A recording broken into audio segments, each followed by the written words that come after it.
તો જય હિન્દ ને જય માતાજી.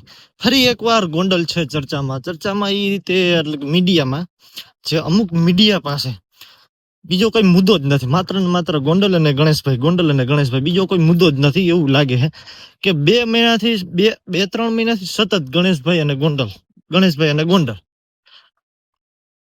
અને એક આપણે રાજુ સખિયા અને જિગીસા પટેલ ગોંડલની આજુબાજુમાં ગમે ત્યાં કઈ બનાવ બને એટલે એક જ નામ, જયરાજસિંહ ગણેશભાઈ. ગમે ત્યાં જયરાજસિંહ ને ગણેશભાઈ નું નામ જોડી દઉં. ગમે ત્યાં નાનો સુનાવ બને જયરાજસિંહ ગણેશભાઈ. અરે પણ ભાઈ શું છે, ગમે ત્યાં જયરાજસિંહ ગણેશભાઈ. અરે ઈ એમએલએ છે તો એની પાસે બધા લોકો આવતા હોય, તો જે લોકો આવતા હોય ગણેશભાઈ ને જયરાજસિંહ ખબર હોય કે આ હું ભવિષ્યમાં કોઈ ગુનો જ નહીં કરે, આ તે બધા આવતા હોય. કોઈના માથામાં લખેલું ન હોય કે આ ભવિષ્યમાં કઈ ગુનેગારના આરોપી બનશે જ નહીં આ તે. એટલે ગુનેગારના આરોપીની વાત એ રીતે કરું છું કે આપણે રાજકોટમાં એક બનાવ બન્યો છે. અમિત ખૂટ નામનો વ્યક્તિ છે જેની માથે કઈક મેટર છે, તો તમે મીડિયામાં જાણી લેજો. એની મેટર જે બની તમે મીડિયામાં જોશો એટલે ખબર પડી જાય. હું તો આખા ગુજરાતને લગભગ ખબર જ છે કે ગોંડલનું આવે એટલે લગભગ મીડિયામાં ટીઆરપી આવે એટલે ગોંડલનું તમને બધાને ખબર જ છે. વધારે ગોંડલ ચર્ચામાં હોય છે. ચર્ચામાં ગમે ત્યાં કઈ બનાવ બનલે જયરાજસિંહ ગણેશભાઈ પણ ખદડાવ શું છે આ બે વ્યક્તિ તો એવું ગમે કઈક હોય એટલે ગણેશભાઈ જયરાજસિંહ. અરે ગણેશભાઈ ને જયરાજસિંહ ને આવી નવરાઈ નથી. જે તે સમયે અમિત ખૂટ નામનો વ્યક્તિ હતો, એનું કામ હતું તે હતો એની સાથે, પણ કઈ ગુનેગાર બને એટલે હું ગણેશભાઈ ને જયરાજસિંહ ને પૂછીને જાય. જે કઈ એની માથે ગુનો દાખલ થયો છે સ્વાભાવિક છે, એને સજા થવી જ જોઈએ, એમાં ના નથી, એને સજા થવી જ જોઈએ. એને ગુનો કર્યો હોય તો એને સજા થવી જોઈએ ગુનેગારને. પણ જ્યાં અહીંયા ગણેશભાઈ ને જયરાજસિંહ નું નામ જોડી દેવું એ કોઈ રીતે વ્યાજબી નથી. એટલે આવી ખદડાયું બંધ કરી દો, કાં પેલા પૂરી તપાસ કરો શું છે શું નહીં.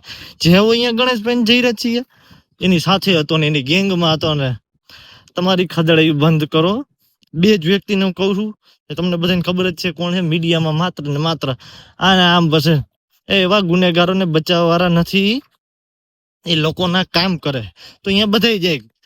લોકોના કામ કરે છે એ એમએલએ છે ભાઈ. અને મીડિયા વાળા તો એ રીતે ગોંડલને બદનામ કરે છે જેને ગુજરાતમાં કોઈ એક તાલુકામાં કોઈ એમએલએ જ નહીં. અને કામ પણ એના બોલે છે તો કામ તો કોઈ દી લગભગ દેખાડતા નથી. જે ગણેશભાઈ ને જયરાજસિંહ જે કામ કર્યા છે, જે કોરોના ટાઈમમાં વાવાઝોડામાં જે રીતે કામ આવ્યા છે, ગુજરાતના કોઈ એમએલએ તમારા ધ્યાનમાં હોય તો જરાક ચર્ચા કરજો ને. છે કોઈ તમારા ધ્યાનમાં જેનો એકને એક દીકરો હોય ને કીધું કે કોરોનામાં બધાના ઘરે ઘરે જતા બધાની ખબર પૂછતા? છે કોઈ તમારા ધ્યાનમાં ગુજરાતનો કોઈ એમએલએ હોય તો જરાક કહેજો. એટલે આ તમારી ખદડાયું બંધ કરી દો. માત્ર ને માત્ર એક જ પરિવારને ટાર્ગેટ ગમે ત્યાં કંઈક બનાવ બને જયરાજસિંહ ને ગણેશભાઈ એની હારે હતો. અરે ભાઈ એનો કામ હોય તો રહેતો હોય હારે. હું એના માથામાં લખેલું તો નથી કે હું ભવિષ્યમાં કોઈ ગુનો જ નહીં કરે કે કોઈ જાતનો ગુનેગાર જ નહીં બને. સ્વાભાવિક છે, એમએલએ છે તો બધા જતા હોય આવતા હોય કામ માટે. અને એટલે આવું છે. માત્ર ને માત્ર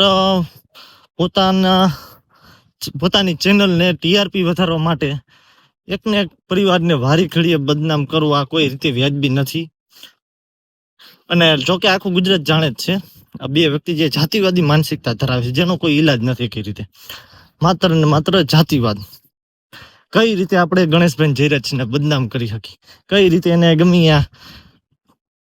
ગમે કઈક ગુનો બને આપણે એનું નામ લઈને આપણે મીડિયામાં બેહીને થોડું ઘણું જ્ઞાન આપીને.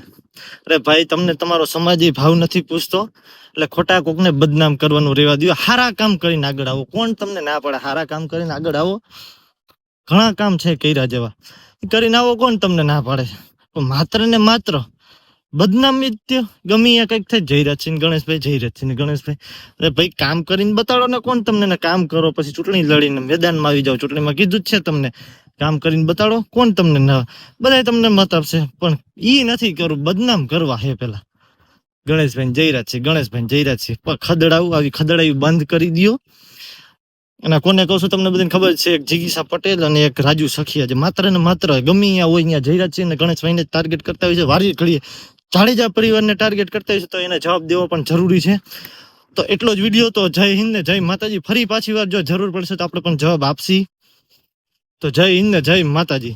જે માણસ સેવા કરતા હોય ને એવા માણસ ઉપર વારી ઘડીએ ટાર્ગેટ કરવામાં આવતા હોય તો એનો જવાબ દેવો પણ જરૂરી છે. તો જય હિન્દ ને જય માતાજી. અને સમજી જવાને આખું ગુજરાત જો કે ઓળખે છે કે આ કેવી જાતિવાદી માનસિકતા ધરાવે છે આ બે વ્યક્તિ અને આ બે વ્યક્તિની ટીમ. કઈ રીતે ગોંડલને બદનામ કરવું અને જાડેજા પરિવારને કઈ રીતે ટાર્ગેટ કરવું, માત્ર ને માત્ર આ જ એનું કામ છે. અને અમુક ચેનલો જે પોતાની ટીઆરપી વધારવા માટે આ કામ કરતી રહેતી હોય છે. તો એટલું જ તે. તો જય તમે હું કહેવા માંગુ તમે જો કે સમજી જ ગયા છો. વધારે આપણે ચર્ચા આગલો વિડીયોમાં કરશી જરૂર પડશે તો તમે જો કે બધે સમજુ જ છો, સમજી ગયા છો. તો જય હિન્દ ને જય માતાજી. ફરી પાછા બીજો વિડીયોમાં મળી.